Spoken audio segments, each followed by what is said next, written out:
आप लोगों का सवाल होता है कि सर मैंने एचडीएफसी का लोन लिया और आईसीआईसी का भी लोन मुझे किसी ने दिलवा दिया, और सर मैंने ऐप के माध्यम से तो एक और बैंक का लोन ले लिया और 2 क्रेडिट कार्ड मेरे पास पहले थे। इनकम कम हो गई है, इसकी ईएमआई भरने में मैं असमर्थ हो गया हूँ, पैसा नहीं भर पा रहा हूँ, क्या करूँ? जी करता हूँ मर जाऊं। तो दोस्तों इस वीडियो में मैं आपको बताने जा रहा हूँ कि अगर आपने अलग अलग बैंकों से अलग अलग लोन ले रखे, अलग अलग बैंकों से अलग अलग क्रेडिट कार्ड ले रखे, आपकी इनकम ज्यादा थी, अब कम हो गई है, ईएमआई नहीं भर पा रहे हैं और आपकी ईएमआई बाउंस हो गई है, तो आपको क्या करना है? वीडियो को ध्यान से देखिएगा, इन्फॉर्मेशन मिलेगी वो जो आपके काम की हो।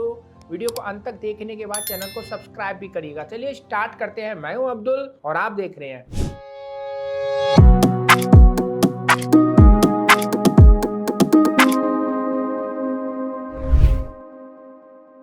दोस्तों स्वागत है आपका आज की एक नई वीडियो में। दोस्तों एक सवाल एक व्यूअर्स ने पूछा है कि सर मैंने एचडीएफसी का लोन लिया था और मैं उसकी ईएमआई बाउंस कर दी, कारण मैंने 2-4 बैंकों से और लोन ले लिया, मेरा सिविल बहुत अच्छा था, बैंकों ने क्रेडिट कार्ड भी दे दिया, अब मेरी जॉब खत्म हो गई है, अब मैं पैसा देने में असमर्थ हूँ। तो दोस्तों देखिए, जब आप किसी बैंक से लोन लेते हैं और आप उसका पेमेंट करने में डिफॉल्ट कर देते हैं, चाहे 1 महीना करे, चाहे 2 महीना करे, चाहे 6 महीना करे, तो सबसे पहले बैंक आपके साथ जो करता है वो बहुत ही टेक्निकली तरीके से काम को करता है। आपको सबसे पहले कॉल करेगा, बकेट सिस्टम के हिसाब से पहले बैंक आपको कॉल करेगा, फिर उसके बाद बैंक के रिकवरी एजेंट्स करेंगे। तो दोस्तों जब आप अपने क्रेडिट कार्ड या लोन की ईएमआई का भुगतान नहीं करते, रिकवरी की कॉल्स आने लग जाती है, तो उस बीच क्या होता है, बैंक आप पे क्या क्या चीजें कर सकता है? तो सबसे पहले दोस्तों लोन डिफॉल्ट करने पर जो लोन देने वाला लेंडर होता है वो क्रेडिट ब्यूरो यानी कि सिविल को आपके बारे में बता देता है कि यह बंदा अपने पैसे का टाइम पे भुगतान नहीं कर रहा है, और सिविल जो रेटिंग देने की एजेंसी है वो आपके सिविल स्कोर को लो कर देती है। दूसरा जो दोस्तों आपको प्रॉब्लम होगा, भविष्य में आपको लोन लेना मुश्किल ही नहीं नामुमकिन भी हो सकता है। मैं ये नहीं कहूंगा कि आपको लोन नहीं मिलेगा, लेकिन अगर कोई बैंक या लेंडर आपको लोन देगा भी तो वो सबसे महंगे रेट ऑफ इंटरेस्ट पे आपको लोन देगा। तीसरा दोस्तों, आपके साथ आपको लोन देने वाला व्यक्ति रिकवरी एजेंट के माध्यम से कॉल करके अपनी रिकवरी को रूप से अधिकारिक हो जाता है।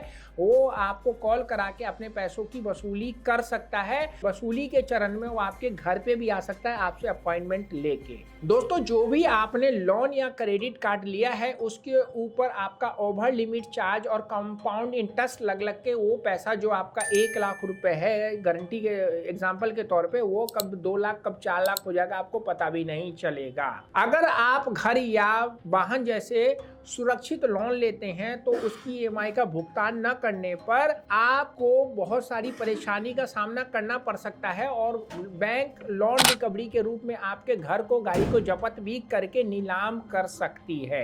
ये सारी चीजें आपके साथ तब होंगी जब आप अपने क्रेडिट कार्ड या लोन का पेमेंट नहीं करते हैं। लेकिन दोस्तों आपके साथ होता क्या है, रिकवरी एजेंट आपको जब कॉल करते हैं, गाली गलौज करते हैं, बदतमीजी भरी कॉल आपके रिश्तेदारों को कर देते हैं, आपके अड़ोस पड़ोस में आपके बारे में बताते हैं।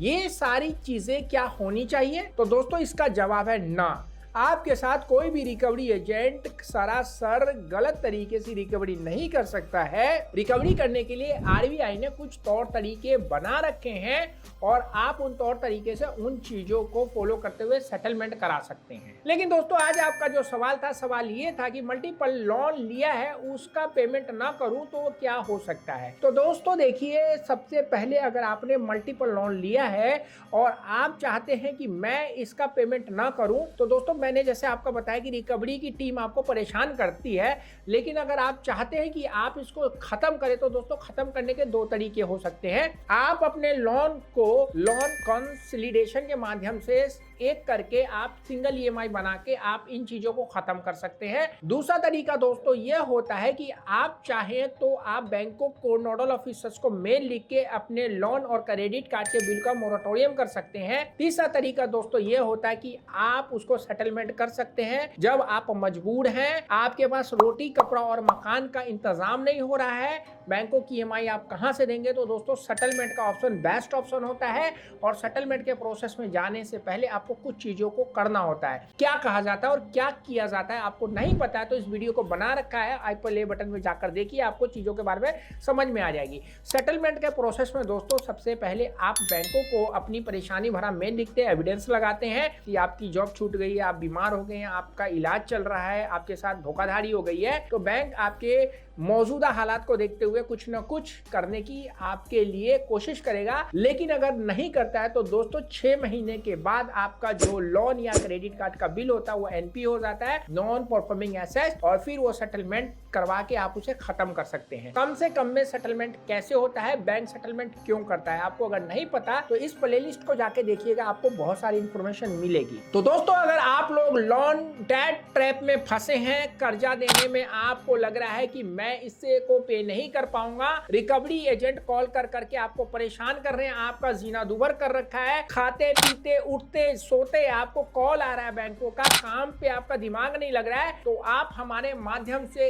इस चीज को खत्म करवा सकते हैं। पूरे इंडिया में हम लोग सर्विस प्रोवाइड करते हैं। हमारी वेबसाइट www.ahktips.com है, विजिट करिए, आप लोग वहां फॉर्म भरिए और फिर हमारी टीम आपको कॉल करके बताएगी कि कैसे आप इस दर्दनाक सिचुएशन से बाहर निकल सकते हैं। और अगर असमर्थ हैं आप वहां फॉर्म भरने में तो इस व्हाट्सएप पे आइए, हमारी टीम आपको बताएगी कुछ सवालों का जवाब आपसे पूछकर कि आप क्या क्या कर सकते हैं। कर्ज है खत्म हो जाएगा, लेकिन जिंदगी खत्म करने की कोशिश नहीं करिएगा, क्योंकि जिंदगी आपको ऊपर वाला एक बार ही देता है और कर्ज तो एक दिन में खत्म नहीं होता है, एक दिन खत्म जरूर हो जाता है। आशा करता हूं इस वीडियो में जो मैंने आपको बात बताई कि अगर बहुत सारे लोन या क्रेडिट कार्ड का बिल है तो कैसे वो खत्म होगा, खत्म जरूर होगा, आप उसको बस खत्म करने की कोशिश करिए। मिलते हैं फिर नए वीडियो के साथ नेक्स्ट वीडियो में। रखिए सेहत का ख्याल। सी यू।